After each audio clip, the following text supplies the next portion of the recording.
मध्य प्रदेश में दतिया विधानसभा चुनाव को लेकर सियासी बयानबाजी तेज हो गई है। भोपाल में आयोजित एमपी टेक ग्रोथ कॉन्क्लेव 3.0 के दौरान मुख्यमंत्री डॉक्टर मोहन यादव ने कांग्रेस पर निशाना साधते हुए भाजपा की जीत का दावा किया। साथ ही प्रदेश में आईटी सेक्टर को बढ़ावा देने के लिए नए आईटी पार्क विकसित करने की घोषणा भी की। भोपाल में आयोजित एमपी टेक ग्रोथ कॉन्क्लेव 3.0 के दौरान मुख्यमंत्री डॉक्टर मोहन यादव ने कहा कि मध्य प्रदेश लगातार विकास की नई ऊंचाइयों को छू रहा है और सरकार हर क्षेत्र में निवेश को प्रोत्साहित कर रही है। इस अवसर पर उन्होंने प्रदेश में आईटी सेक्टर के विस्तार के लिए इंदौर, भोपाल और कोलार में नए आईटी पार्क विकसित करने की घोषणा की। सरकार का कहना है कि इन परियोजनाओं से युवाओं के लिए रोजगार के नए अवसर सृजित होंगे और प्रदेश में निवेश को भी गति मिलेगी। वहीं दतिया विधानसभा उपचुनाव को लेकर कांग्रेस पर तीखा हमला बोला। मुख्यमंत्री ने कहा, कांग्रेस देश के बड़े हिस्से से अपना जनाधार खो चुकी है और विकास के मुद्दे पर हमेशा पीछे रही है। उन्होंने विश्वास जताया कि दतिया उपचुनाव में भारतीय जनता पार्टी बहुमत से जीत दर्ज करेगी। टेक ग्रोथ कॉन्क्लेव के आज तीसरे शुभारंभ के अवसर पर मुझे इस बात की प्रसन्नता कि इस कॉन्क्लेव में 51 प्रकार की अलग अलग गतिविधियां संपन्न होगी। इन गतिविधियों के माध्यम से लगभग 40,000 करोड़ के आसपास का निवेश और लगभग 35,000 रोजगार के अवसरों का एक मौका रहेगा। यह आयोजन मध्य प्रदेश को जीसीसी, सेमीकंडक्टर एवं डेटा सेंटर हब के रूप में स्थापित करने की दिशा में एक मील का पत्थर साबित होगा। नई औद्योगिक और तकनीकी इकाइयों 20 से अधिक तकनीकी आईटी, ईएसडीएम इकाइयों का आज उद्घाटन किया गया, जिन परियोजना के माध्यम से लगभग 180 करोड़ के आसपास का निवेश और लगभग 1250 से ज्यादा रोजगार के अवसर मिलेंगे।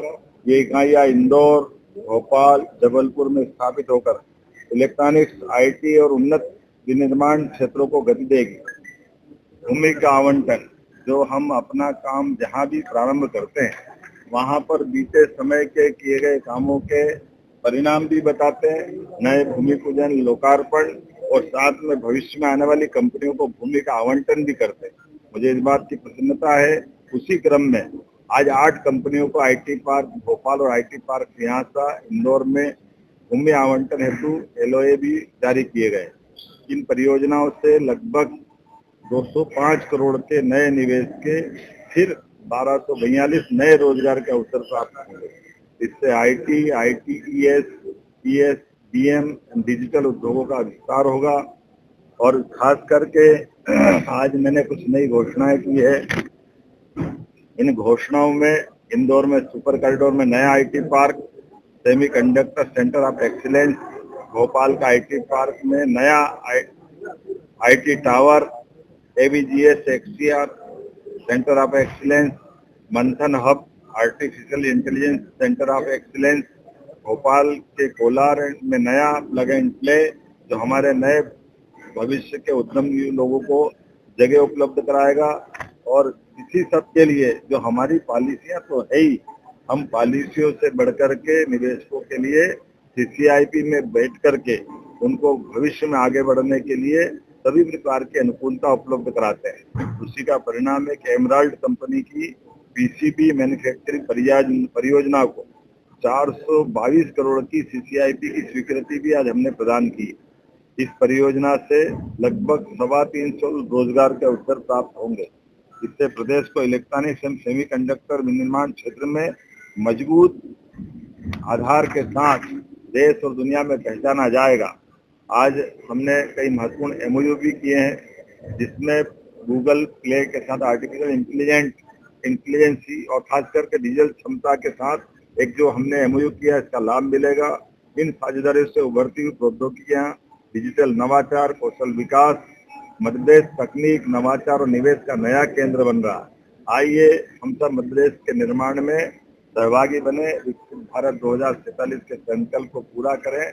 मेरी अपनी ओर से औद्योगिकरण के लिए नवाचार के माध्यम से नए सेक्टर में प्रवेश करते हुए मध्य प्रदेश की छलांग को हम जाने, समझे और सहयोग के साथ आपके माध्यम से मध्य प्रदेश अपनी एक नई पहचान बनाए। मुझे इस बात की भी प्रसन्नता है, यशस्वी प्रधानमंत्री के नेतृत्व में गुजरात के बाद मध्य प्रदेश सेमीकंडक्टर के क्षेत्र में ये जो नई छलांग लगाने जा रहा है, ये बहुत उल्लेखनीय और भविष्य की बहुत सार्थक गति के साथ बढ़ने वाली एक छलांग रहेगी। मेरी अपनी ओर से सबको बहुत बहुत बधाई। दतिया जा रहे हैं, कांग्रेस के भी सभी लोग वहाँ मौजूद है, दिग्विजय सिंह भी वहाँ है। कांग्रेस कब मौजूद नहीं रही? देश में कांग्रेस हर जगह मौजूद और हर जगह झाड़ू लगती रही।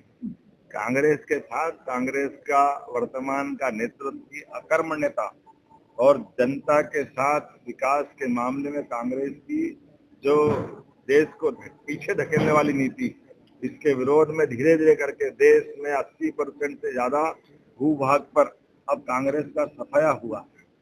अब हम कांग्रेस को एक तरह से अतीत की पार्टी की तरह से देखने की तरफ पूरा देश लालायित होता दिखाई दे रहा है। कारण कांग्रेस अपनी विभाजनकारी नीति, हिंदू मुसलमान में बांटने वाली नीति और यथास्थितिवादी नीति, नवाचार, नए विचार, नई क्षमता, युवाओं की अपनी सारी क्षमताओं पे कुठाराघात करने वाली पार्टी के नाते से कांग्रेस को पहचाना जाता है। और कांग्रेस उससे बढ़कर अंतर्कलह में भी डूबी हुई। कांग्रेस को खुद मालूम नहीं कि उसको आगे बढ़ना है या पीछे हटना। लेकिन हमारी पार्टी यशस्वी प्रधानमंत्री के नेतृत्व आज विश्व की सबसे बड़ी पार्टी के नाते से अपनी पहचान बनाकर लगातार आगे बढ़ रही है। यही कारण है कि जो राज्य मध्य प्रदेश के पास आए, जनता दिलो जान से उनको चाहते हुए अब वो एक दशक नहीं 2-2 दशक से आगे बढ़ते हुए नया रिकॉर्ड बना रहे हैं। चाहे गुजरात हो, चाहे मध्य प्रदेश हो, धीरे धीरे करके अब हमने सबने भी देखा, ऐसे असम जैसा राज्य भी तीसरे एक दशक पूरा करके दूसरे दशक के भी आधे रास्ते को पार कर चुका है। ये बात बताती कि उत्तर, दक्षिण, पूर्व, पश्चिम हर क्षेत्र में भारतीय जनता पार्टी उसके विचारों को, उसके नेता यशस्वी प्रधानमंत्री को, राष्ट्रीय अध्यक्ष नितिन नवीन जी के नेतृत्व में, माननीय गृह मंत्री जी के नेतृत्व में, जब हम लाल सलाम को आखिरी सलाम करके सुशासन की उत्कृष्ट मिसाल हासिल करते हैं, तो जनता क्यों स्वागत नहीं करेगी। पीताम्बरा की पीठ से दतिया के चुनाव से मध्य प्रदेश फिर और तेज गति से आगे बढ़ेगा और हमेशा की तरह कांग्रेस फिर पराजय का मुख देखेगी। बहुत बहुत धन्यवाद। Bureau report, Bhopal.